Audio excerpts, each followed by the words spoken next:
Acá elegí una pregunta que es de Antonia Martínez, que entiendo que fija una posición política, pero que es una pregunta muy general. Y entonces veo en esta pregunta, es una percepción mía, una dificultad para analizar la situación concreta. Porque Antonia dice, ¿por qué no puede darse el gobierno de los trabajadores en la actualidad? Bueno, yo no entiendo que no pueda darse el gobierno de los trabajadores en la actualidad. Lo que pasa es que es un tema que hay que desarrollar. Es indudable que para que exista un gobierno de trabajadores, es indudable, se tiene que desarrollar una vasta conciencia de clase en los trabajadores. Y puedo admitir que muchos digan, pero Jorge, ¿no te das cuenta que esa conciencia de clase de gran envergadura no se encuentra madura en la situación actual? Pero la situación actual es dinámica. Es absolutamente dinámica. En primer lugar, en la situación actual, cualquiera sea la caracterización que cada uno tenga de la conciencia de clase, siempre hay que tener presente lo siguiente, que la clase obrera no nació anteayer, no nació el 1 de mayo ni el 30 de abril. La clase obrera tiene una historia.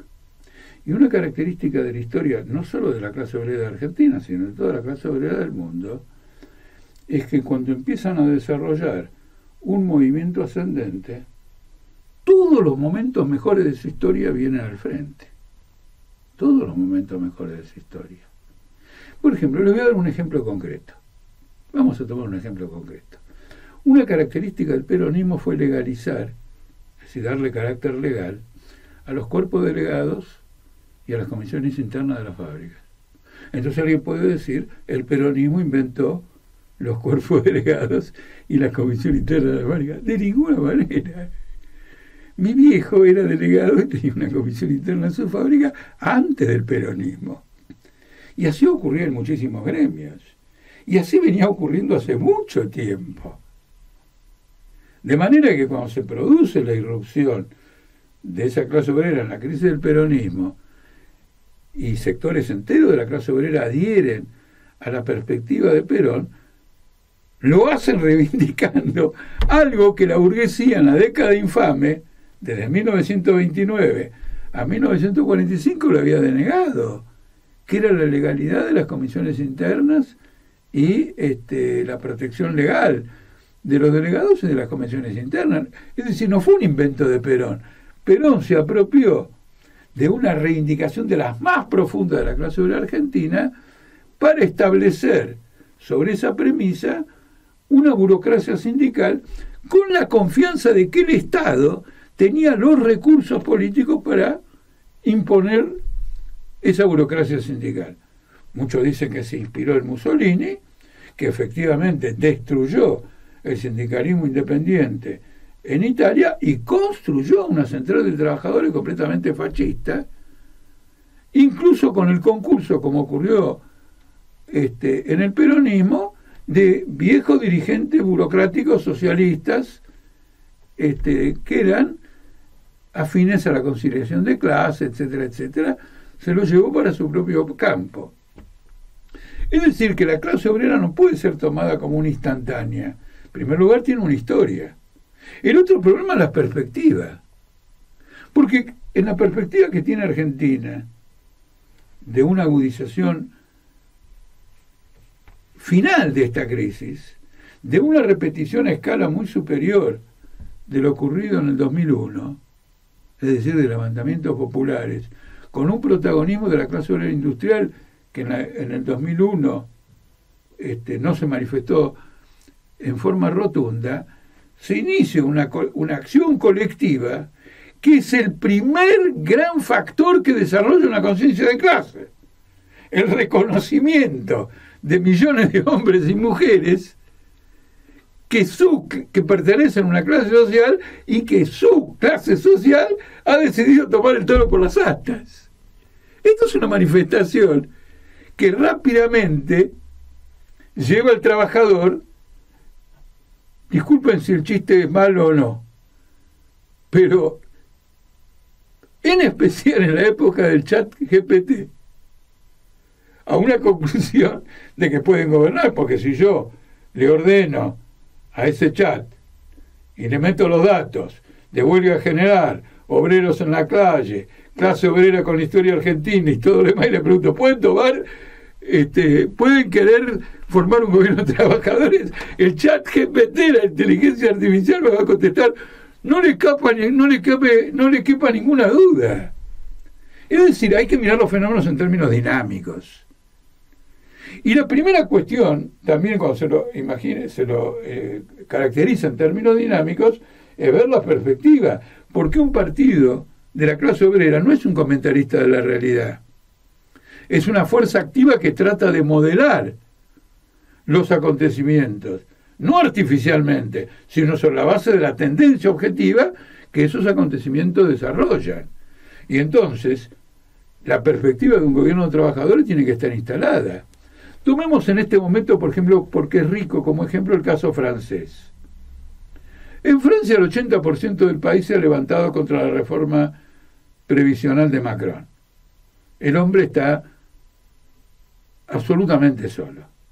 Su gobierno reúne todas las características de un fenómeno agotado y acabado.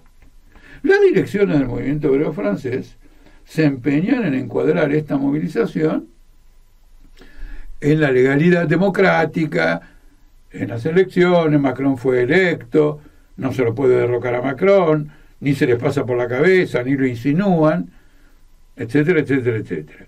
Pero Macron ha impuesto esta reforma previsional contra la voluntad del 80% de la población. Inclusive se salteó el Parlamento y lo terminó sacando por decreto. Su salvación ahora es de algún modo ver si le conviene o no que el Consejo Constitucional de Francia habilite un referendo. ¿Por qué sería una salvación? Y bueno, porque dilataría los acontecimientos, la burocracia se valdría de este referendo, puede decir, bueno, ahora la tarea es juntar firmas para que nos avalen el referendo. Y eso se ocurrirá por septiembre, octubre, noviembre o el año que viene. La expectativa es que si dilato el desarrollo de los acontecimientos, desmoralizo a los trabajadores, divido sus filas y finalmente o eventualmente lo pueda derrocar. En Francia está planteada una cuestión de poder. No de aquí a la semana que viene. No se trata de un ultimátum. Se trata de una perspectiva general. La dirección de las movilizaciones se mueve en una perspectiva contraria. No es que dice la semana que viene, no, lo dejamos para dentro de 15 días. Va en una dirección completamente contraria.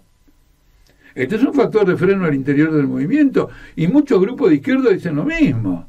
Confunden la política de la burocracia sindical con una inmadurez relativa de la clase obrera. Y entonces dice la clase obrera no da. Pero hay planteado una cuestión de poder. Y hay planteado una cuestión de poder en uno de los países más activos en la participación de la guerra entre la OTAN y Rusia. Es decir, que sería un acontecimiento absolutamente gigantesco. En otra escala, en una escala menor, hay huelgas todos los días en los Estados Unidos. Y ahora se anuncia una de todos los guionistas de Netflix, de Law Flow, de todas las Amazon, etcétera, etcétera, muy grande, porque en el pasado ya fue muy grande y llegó a desarrollarse durante meses y meses.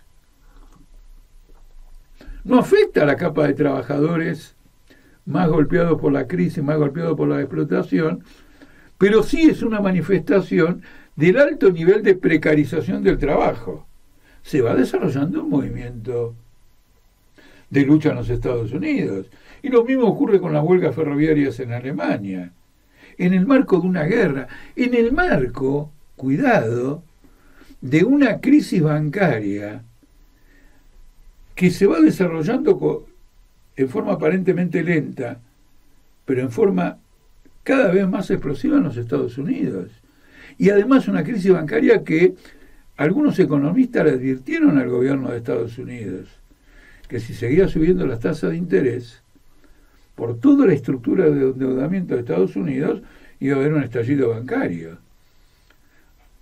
En estos últimos días ha habido 2 quiebras bancarias, una de un banco que se llama First Republic, otro en el día de hoy, se lo compró el Banco Morgan al First Republic, pero hay una crisis financiera en desarrollo.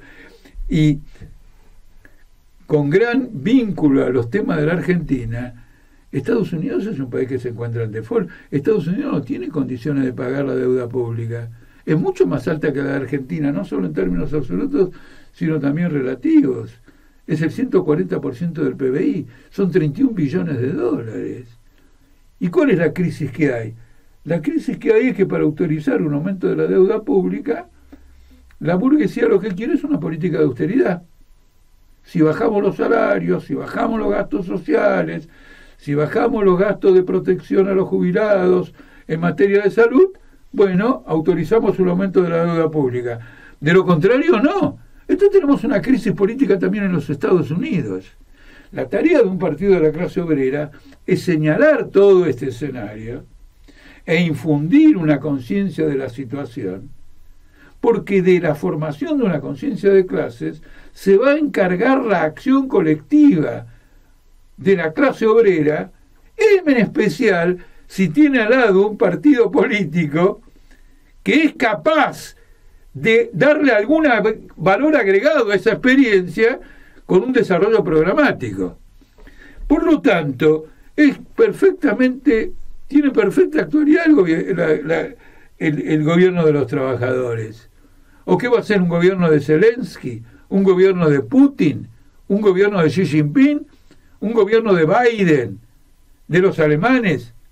Que están yendo a una guerra mundial, que están desarrollando una guerra mundial, que ellos mismos no saben si no va a ser desbordada, en sentido de mucho más destructiva de lo que ha sido hasta ahora.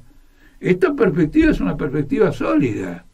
Solo sectores completamente desmoralizados de alguna fracción de la izquierda, de la democracia, etcétera, puede negar este desarrollo. Pero este desarrollo es completamente actual. No es, como para ya específicamente la pregunta, lo que va a ocurrir el jueves, ni lo que va a ocurrir el viernes, pero es la tendencia política general del presente momento histórico.